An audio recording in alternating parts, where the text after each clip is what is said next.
What's up everybody, Matt Maran here for another car review. This is of course the 2020 Toyota Avalon TRD. Huge thanks to Toyota for providing me with this new Avalon TRD to review for you guys today. So about the TRD version of the Avalon. Well, this is a new offering for the Avalon and Toyota's recent push to make the Avalon a sportier and more youthful car. And I was really impressed with the standard Avalon, even in its touring trim where it has an adaptive suspension. It was actually a very impressive handler and a very dynamic package for what it was.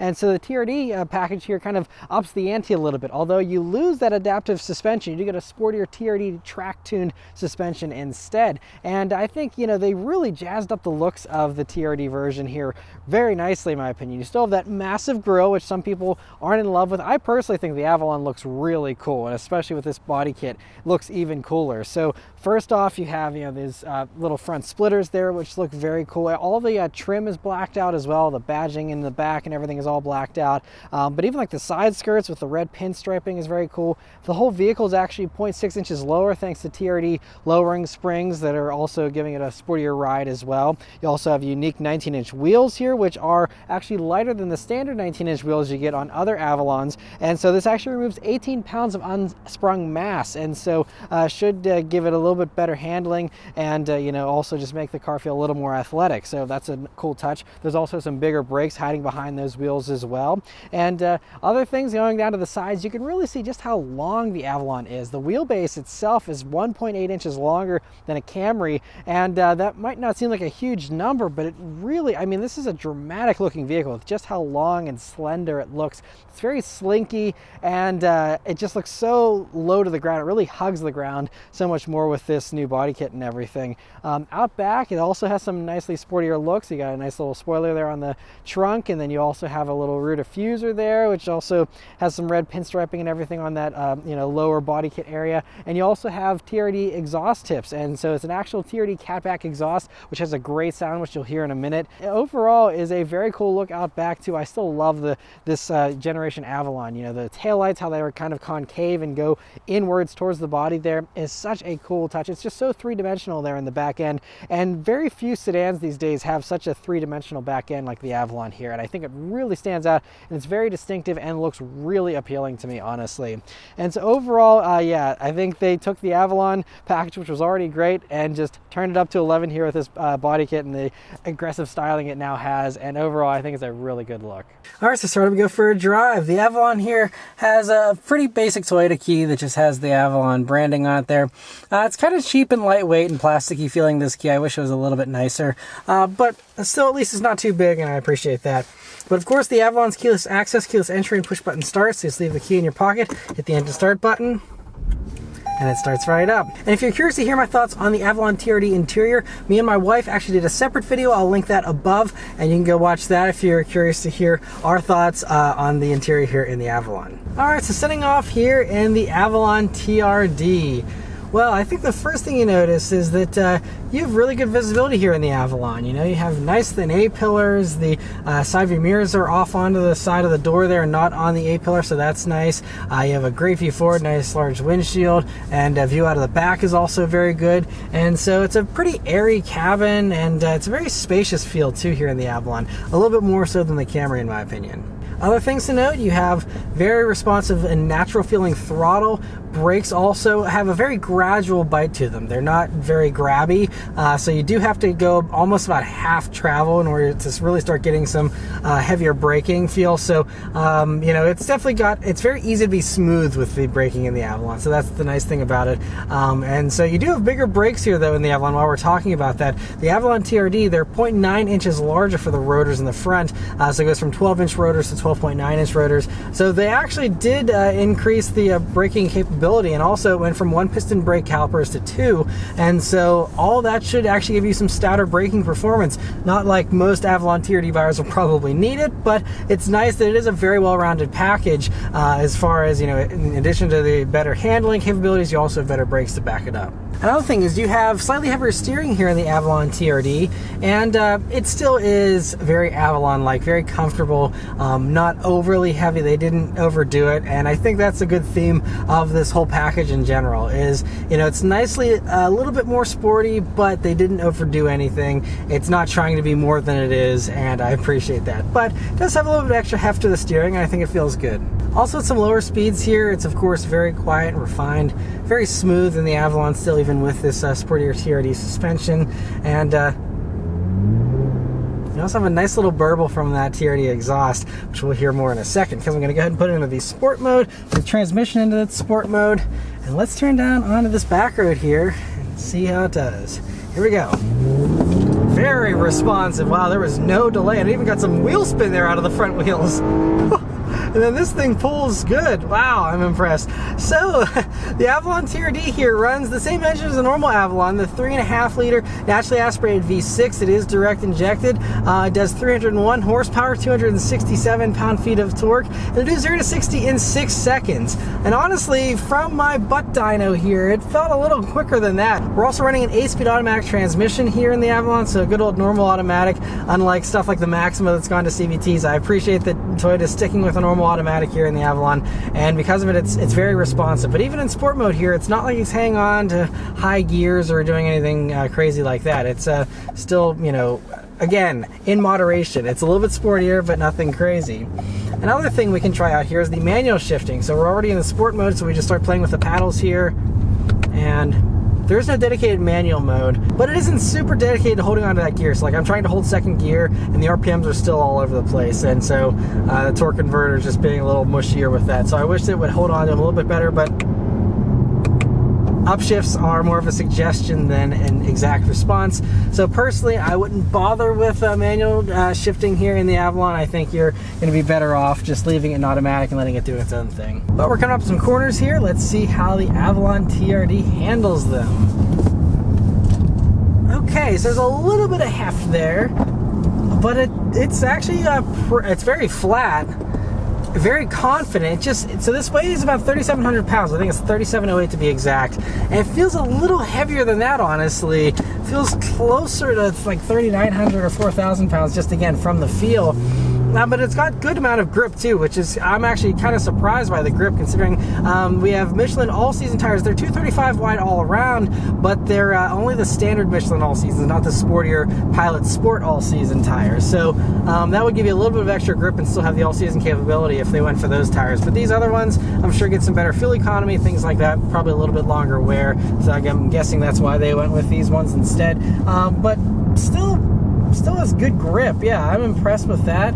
Pretty flat handling as well. So, you know, the whole suspension's been gone through here in the TRD version. So you have stiffer springs that are, like I said, 0.6 inches lower. So you have a slightly lower center of gravity now thanks to that. You also have stiffer anti-roll bars that are a little bit thicker. You also have some unique dampers here from TRD, which gives us, again, just a little bit of a sportier ride. But I will say the ride isn't, again, overdoing it. It is still very comfortable, still Avalon-like as far as this new gen Avalon goes, but it just has a little bit more of that extra bite. It turns in nicely and just, you know, feels very, very confident in corners still. There's also some thicker underbody braces as well in some places, and so that also helps with the torsional rigidity to, you know, give us a little bit of a stiffer ride as well.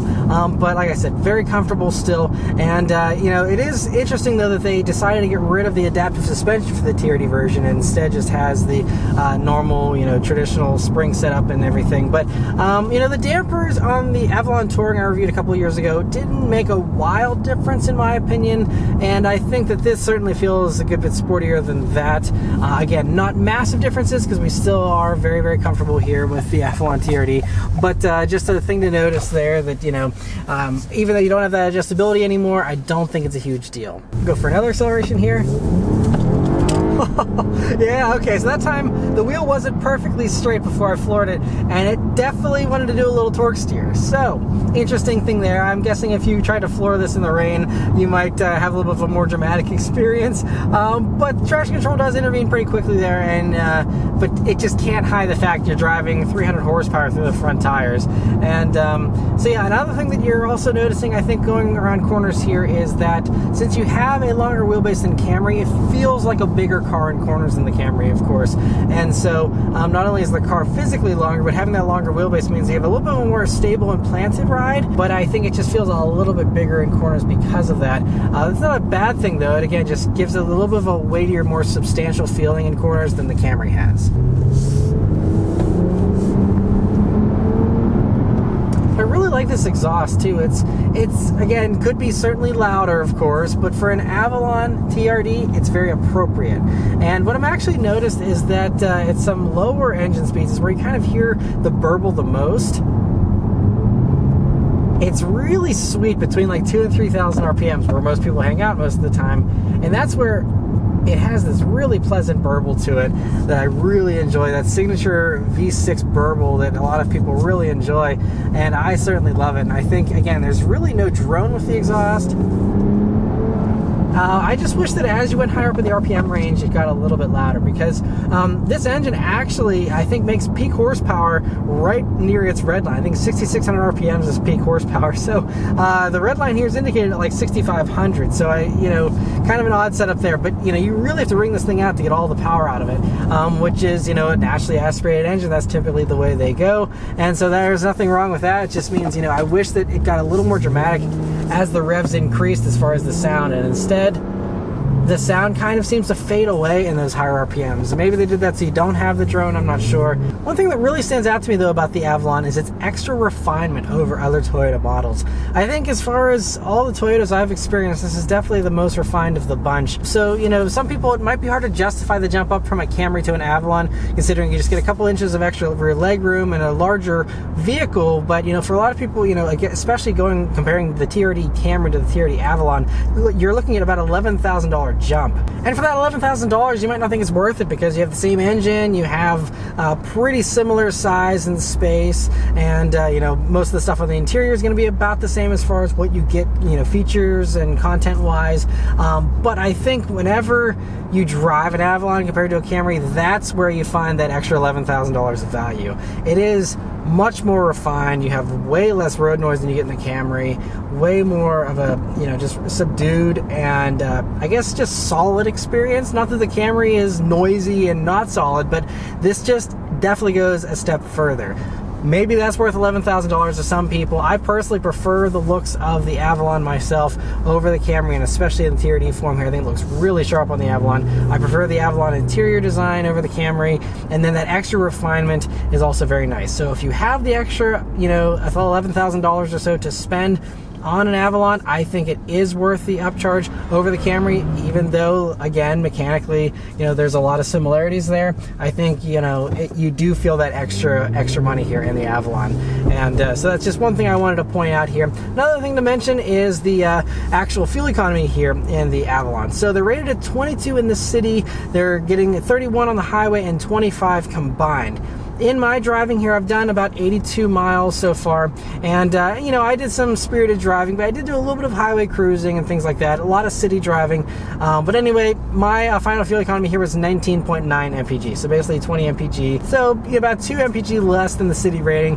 That's on par with what I usually see. We are still towards the end of winter here, so sometimes that drags down fuel economy a little bit. But if you're not doing a lot of highway driving, expect to see something around 20 mpg here in the Avalon. But it is, a pretty big sedan and things like that. But it would be nice to get, a little bit higher than that, just considering, I know we were running a V6 here, but it would be nice to have a little bit better economy, because this is basically on par with a lot of, decently sized SUVs and things like that. So fuel economy is not great in my opinion, but I'm sure if you, again, have a more balanced commute and things like that, you'll probably get some better fuel economy.